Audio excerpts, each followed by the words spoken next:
안녕하세요. 반갑습니다. 나무소리입니다. 이번 시간에는 자바의 메모리 모델에 대해서 학습을 하려고 합니다. 자바 어플리케이션은 자바 버추얼 머신 위에서 동작을 하게 되는데요. 이 자바 버추얼 머신이 관리하는 이 메모리 구조가 크게 세 가지로 나뉘어요. 하나가 스태틱 영역, 또 하나 스택, 그리고 힙 영역, 이렇게 세 가지의 영역으로 구분이 되는데, 각각의 영역마다 주요 특징들이 있습니다. 그래서 이 특징들에 대해서 여러분들께서 이해하고 계시면 프로그램이 동작할 때 그 내부적으로 어떤 일들이 일어나는지를 이해하실 수가 있어요. 그래서 이 내용들을 이해하시면 앞으로 여러분들께서 구현을 하실 때 좀 더 깊은 이해를 가지고 프로그램을 개발하실 수가 있습니다. 그래서 그 세 가지의 영역의 특징과 우리가 어떤 특정 코드를 작성했을 때, 뭐 예를 들어서 클래스를 이용해서 객체를 인스턴스화 했을 때 내부적으로 어떤 일들이 일어나는지를 이해하시면 앞으로도 여러분들께서 뭐 상속 관계라든지 그 부분에서 필요한 핵심적인 개념들을 이해하시는 데 도움이 되실 거예요. 그래서 그 내용들을 조금 자세히 설명드리려고 합니다. 먼저 기본적인 내용들을 조금 짚어드리면, 방금 말씀드렸던 것처럼 메모리 모델은 크게 세 가지 영역으로 구분이 됩니다. 자, 스택 영역이 있고요. 힙 영역이 있고 스태틱 영역이 존재해요. 이 스택 영역에는 지역 변수, 로컬 베리어블이라고 합니다. 그리고 파라미터, 이 변수들이 할당이 되는데요. 저희가 메소드를 만들 때 파라미터를 정의하고, 그리고 그 메소드 내에서 특정 기능을 수행하기 위해서 변수들을 선언할 거예요. 그런 변수들이 다 스택 영역에 잡히게 되고요. 그리고 이 스택 영역은 할당된 변수의 초기화가 진행이 되지 않습니다. 이게 기본적인 특징이고요. 그 다음에 힙 영역이라는 것이 존재하는데요. 힙 영역은 우리가 만드는 모든 객체들은 다 힙에 할당된다라고 이해하시면 돼요. 그리고 자동 초기화가 진행이 되고요. 다음으로 이 스태틱 영역이 있는데요. 이 스태틱 영역은 크게 두 가지 영역으로 구분이 돼요. 하나는 코드 세그먼트와 또 하나는 이 데이터 세그먼트, 이렇게 두 가지로 나뉘게 되는데요. 이 부분은 제가 조금 그림을 그려서 좀 더 자세히 설명을 드리면, 이 스태틱 영역과 힙과 스택 영역은 이와 같은 구조를 갖는다라고 이해하시면 돼요. 어떤 거냐면, 자, 음, 구조가 이렇게 있다고 했을 때, 자, 여기가 스태틱 영역이에요. 그리고 스택 영역, 그리고 힙 영역. 그런데 이 영역을 두 가지로 이렇게 나눌 수가 있어요. 하나는 데이터 세그먼트고요. 또 하나는 코드 세그먼트라고 이해하시면 돼요.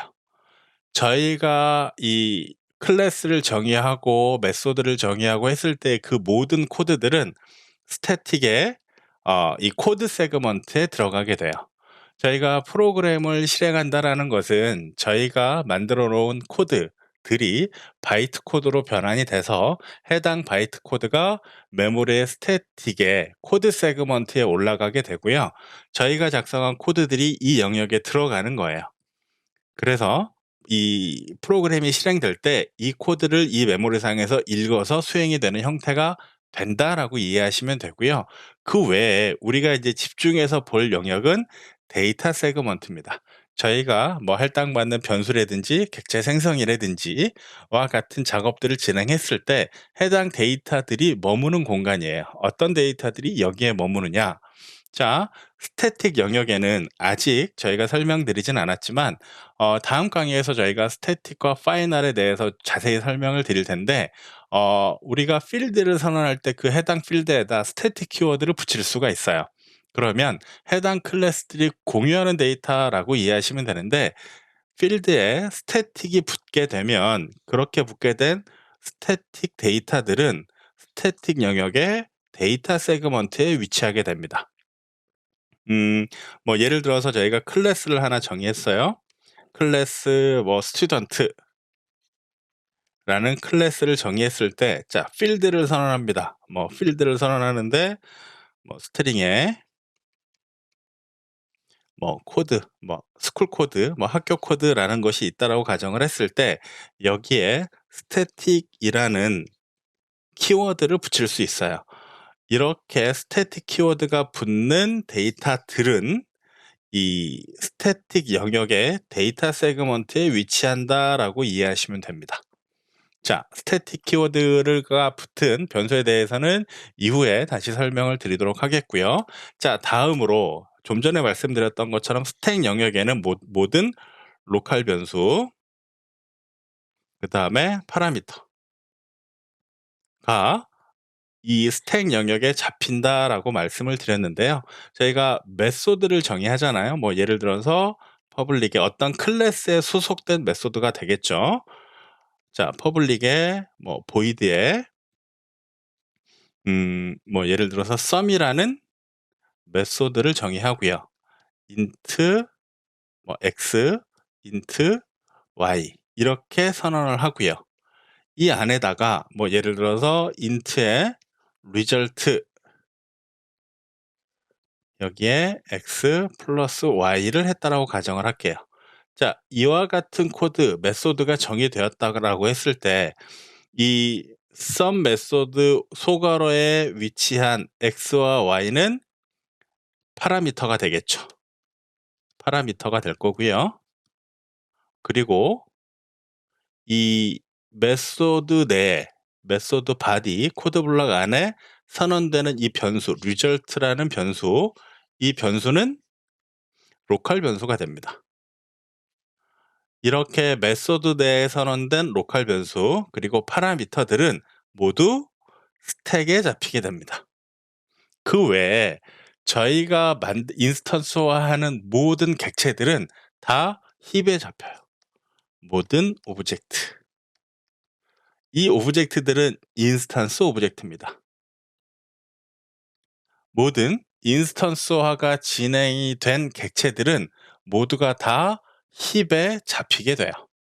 그래서 그 내용을 조금 더 저희가 코드를 통해서 간단하게 좀 더 자세히 설명을 드리면, 자, 이와 같이 보실 수가 있어요. 어떤 거냐면 저는 보통 구분을 할 때, 자, 스태틱은 나중에 보고요. 자, 이렇게 구분을 합니다. 자, 스택 영역이 있어요. 그리고 힙 영역이 있습니다. 그리고 코드를 뭐 예를 들어 왼쪽에 코드를 보셔도 되는데, 자, 어카운트라는 클래스가 있고요. 자, 이 밸런스라는 이 필드를 가지고 있는 어카운트라는 클래스가 있어요. 그리고 메인 메소드에서 이렇게 new 어카운트 해서 생성을 했습니다. 그러면 이 코드가 수행이 됐을 때, 자, 어디서 수행이 된 거냐면 메인 메소드에서 시행이 됐어요. 그러면 메인 메소드에서 지금 보시면 new 어카운트라는 어카운트 클래스 타입의 new 어카운트라는 레퍼런스 변수가 메인 메소드 내에서 선언이 됐어요. 그러니까 new 어카운트라는 변수가 할당이 됩니다. 자, 이 변수의 타입은 어떤 타입이냐면 어카운트 클래스 타입이기 때문에 레퍼런스 타입, 참조 타입이 되겠죠. 우리가 예전에 이 프리미티브 타입, 이 자바의 데이터 타입을 설명드리면서 말씀드렸던 타입입니다. 그래서 참조형 타입, 레퍼런스 타입인데, 자, 4바이트의 이 어카운트라는 이 new 어카운트라는 레퍼런스 변수가 스택에 할당이 되고요. 메인 메소드 내에서요. 그리고 여기서 new라는 동적 할당자를 만났어요. new라는 동적 할당자를 만나면, 자, 이 new는 힙 영역에다가 어카운트 객체, 이 어카운트 객체 인스턴스를 만들기 위해서 메모리를 할당을 받아요. 힙 영역에다 할당을 받고요. 이 어카운트 객체가 가지고 있는 필드를 보니 더블 타입의 밸런스라는, 자, 필드를 하나를 가지고 있죠. 그러면 이 안에 밸런스라는 4바이트 더블 타입의 8바이트죠. 8바이트의 더블 타입의 이 변수가 할당되는 이 객체를 new라는 동적 할당자에 의해서 메모리가 할당이 돼요.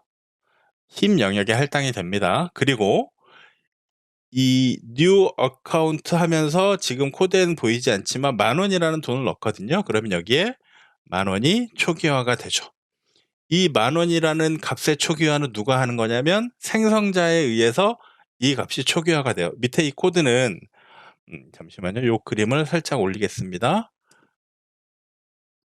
살짝 올려서 보면, 자, 보시면 생성자를 호출하면서 10,000원이라는 값을 생성자에 전달인자로 넘겨주고 있죠. 그래서 이 값으로 이 값이 초기화가 되는 거예요. 그러면 new라는 동적 할당자의 역할은 객체가 인스턴스화 될 때 힙에 가서 그 해당 객체만큼의 영역을 할당받고, 그리고 생성자가 호출이 이루어지면 그 생성자 호출을 통해서 필드가 초기화가 됩니다. 그리고 난 다음에 레퍼런스 변수가 이 객체를 참조할 수 있도록 이렇게 연결하는 작업이 진행이 돼요. 이렇게 됐을 때 이 레퍼런스 변수를 가지고 이 어카운트 객체가 가지고 있는 메소드의 호출이라든지 이런 작업들이 다 가능해지게 되는 거죠. 그래서 지금 우리가 어카운트, 뉴 어카운트는 뉴 어카운트라고 이렇게 코드를 작성을 하면 이 코드가 수행됐을 때 메모리상에는 이와 같은 일들이 일어나게 되는 거죠. 그래서 이 부분을 알고 계셔야 돼요. 이 부분을 알고 계셔야 되고, 자, 여기서의 특징입니다. 힙 영역은 저희가 뭐가 어떤 특징을 갖는다라고 말씀드렸냐면 자동 초기화가 이루어진다라고 했어요. 그러니까 저희가 이 초기화값 10,000원을 주지 않았다면 이 0.0이라는 값으로 초기화가 진행이 됐을 거예요. 더블 타입이니까요. 만약에 레퍼런스 타입이라면, 이 참조 타입이었다면 널 값이 초기화가 됐을 거고요. 자, 이렇게 힙 영역에 이렇게 할당되는 이 객체들은 자동 초기화가 일어난다라는 게 중요한 포인트고요. 자, 스택 영역에 잡히는 이 변수, 로컬 변수와 파라미터들은 자동 초기화가 이루어지지 않습니다. 그래서 만약에 제가 이런 코드를 작성했다라고 가정을 해볼게요. 자, 메인 메소드에서 간단하게 메인 메소드에서 이런 코드를 작성했다라고 보면 int n 하고 아무런 값도 어사인 하지 않았어요. 그리고 시스템.out. 프린트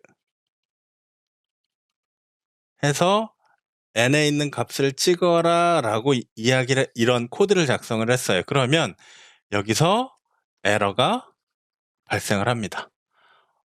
왜 에러가 발생을 하냐면 저는 메인 메소드 내에서 로컬 변수로 n이라는 변수를 초기화했어요. n이라는 변수를 선언했습니다. 그런데 이 n이라는 변수는 그 어떤 값으로도 초기화가 진행이 되지 않았습니다. 이렇게 초기화되지 않은 변수의 값을 콘솔에 찍어주세요 라는 코드를 작성했을 때 이 내용을 찍는 것이 아무런 의미가 없기 때문에 에러를 발생시켜요. 자바 컴파일러는 이 부분에서 에러를 발생을 시킵니다. 따라서 이 모든 로컬 변수에 선언되는 이 로컬 변수로 선언되는 모든 변수들은 초기화가 기본적으로 진행이 되어야 해요. 아니면 에러를 발생을 합니다. 그래서 스택 영역에 로컬 변수는 할당이 되고 자동 초기화가 진행이 되지 않기 때문에 이와 같은 코드에서는 에러가 발생을 한다라는 것이 기본적인 스택과 힙의 가장 큰 차이예요.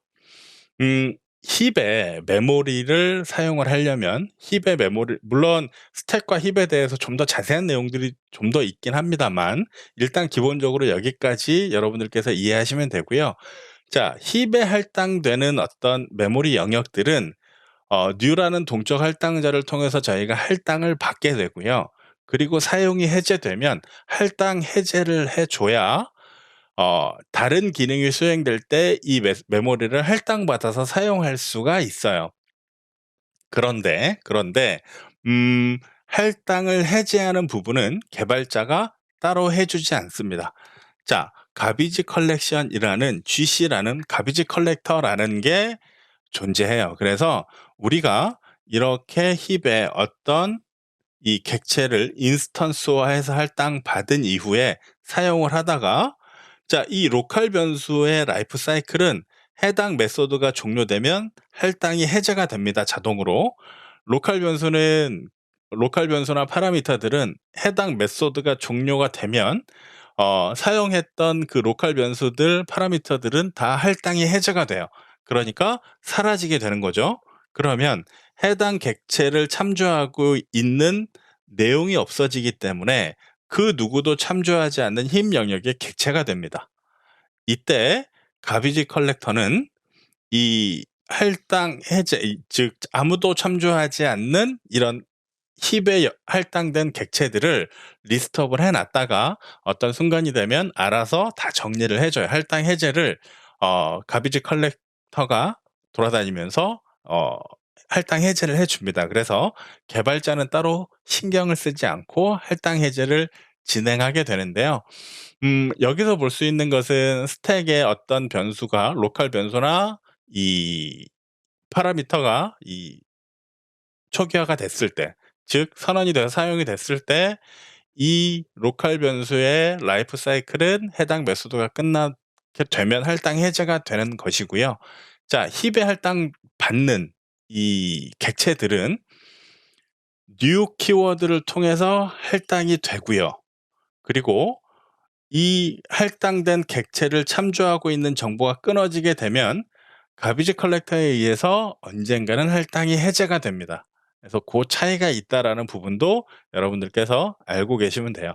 지금 보시는 이 메모리의 형태나 이 구현했을 때 이 메모리에 대한 동작 방식들은 앞으로도 저희가 수업을 진행하면서 자주 그리면서 설명을 드릴 거예요. 일단 기본적으로 이 자바의 메모리 모델이 어떻게 구분이 되어지고 어떤 특징을 갖는다라는 부분을 이번 시간에 이해하시면 되겠습니다. 자, 이번 강의는 여기서 마무리하고요. 다음 시간에 스태틱과 파이널에 대해서 설명드리도록 하겠습니다. 감사합니다.